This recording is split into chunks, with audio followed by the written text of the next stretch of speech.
Hi dears, ഇന്ന് എളുപ്പത്തിലൊരു കത്തിരിക്ക fry ഉണ്ടാക്കിയെടുത്താലോ? അതിനായിട്ട് ഇതുപോലത്തെ ഒരു കത്തിരിക്ക ഞാൻ റൗണ്ട് ഷേപ്പിന് ഇങ്ങനെ അരിഞ്ഞു വെച്ചിട്ടുണ്ട്. അരിയുമ്പോൾ ശ്രദ്ധിക്കുക, ഒരുപാട് തിന്നാവരുത്, കുറച്ച് കട്ടിക്ക് തന്നെ നമുക്കൊന്ന് അരിഞ്ഞെടുത്ത് മാറ്റി വെച്ചേക്കണം. ഇനി ഇതിലേക്ക് പുരട്ടാൻ വേണ്ടി മസാല തയ്യാറാക്കാം. ഒരു ബൗളിലേക്ക് 2 ടേബിൾ സ്പൂൺ മുളക് പൊടി എടുക്കുന്നുണ്ട്, 1 ടേബിൾ സ്പൂൺ മല്ലിപ്പൊടി എടുക്കുന്നുണ്ട്, 1/4 ടീസ്പൂൺ മഞ്ഞൾപ്പൊടി ഇട്ട് കൊടുക്കാം. ഇനി 1 ടീസ്പൂൺ ക്രഷ്ഡ് ചില്ലി, ചതച്ച മുളക് കൂടി ഇട്ട് കൊടുക്കുന്നുണ്ട്. ആവശ്യത്തിന് ഉപ്പും കൂടെ ചേർത്ത് കൊടുക്കാം. നമുക്ക് വേണമെങ്കിൽ കുരുമുളക് പൊടിയും 1 ടീസ്പൂൺ ചേർക്കാവുന്നതാണ്. അത്യാവശ്യം മുളക് പൊടിക്ക് എരിവ് ഉണ്ടായതുകൊണ്ട് ഞാൻ ചേർത്ത് കൊടുക്കുന്നില്ല എന്നേ ഉള്ളൂ. ഇനി കുറച്ച് വെള്ളം ഒഴിച്ചിട്ട് നമുക്ക് ഇതുപോലൊന്ന് മിക്സാക്കി എടുക്കണം. കണ്ടോ, ഈ ഒരു പരുവത്തിലാണ് ഞാൻ മിക്സാക്കി എടുത്തത്. ഇനി നമുക്ക് കത്തിരിക്കയുടെ ഓരോ പീസസിൽ നമുക്കിത് പുരട്ടി കൊടുക്കാം. അപ്പോൾ ദേ 2 വശവും ഞാൻ ഇതുപോലെ മസാലകളൊക്കെ ഒന്ന് പുരട്ടി കൊടുക്കുകയാണ്. അപ്പോൾ അതേ എല്ലാം ഞാൻ ഇതുപോലൊന്ന് റെഡിയാക്കി മാറ്റി വെച്ചിട്ടുണ്ട്.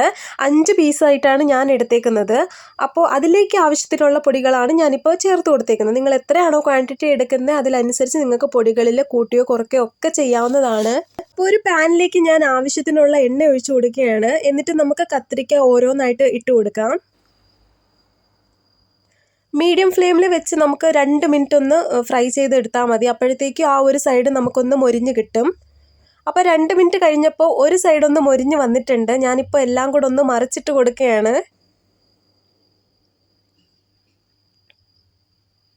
മറിച്ചിട്ട് കൊടുത്തതിന് ശേഷം വീണ്ടും ഒരു 2 മിനിറ്റ് നമുക്കൊന്ന് ഫ്രൈ ചെയ്തെടുക്കാം. അപ്പോൾ ദേ നമ്മുടെ കത്തിരിക്ക ഫ്രൈ നല്ല സൂപ്പറായിട്ട് കിട്ടിയിട്ടുണ്ട്.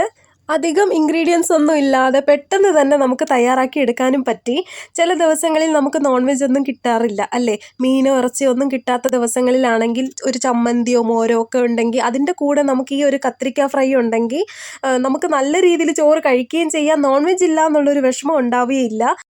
അപ്പോൾ ഈ വീഡിയോ എല്ലാവർക്കും ഇഷ്ടപ്പെട്ടിട്ടുണ്ടെങ്കിൽ ചാനൽ ഒന്ന് സബ്സ്ക്രൈബ് ചെയ്തേക്കണേ. തൊട്ടടുത്തുള്ള ബെല്ലൈക്കനും അതിൽ ഓൾ എന്ന് പറയുന്ന ഒരു ഓപ്ഷനും കൂടെ എനേബിൾ ചെയ്യാൻ മറക്കരുത്. അപ്പോൾ അടുത്തൊരു ഈസി റെസിപ്പി ആയിട്ട് വീണ്ടും കാണുന്നത് വരെ ബൈ.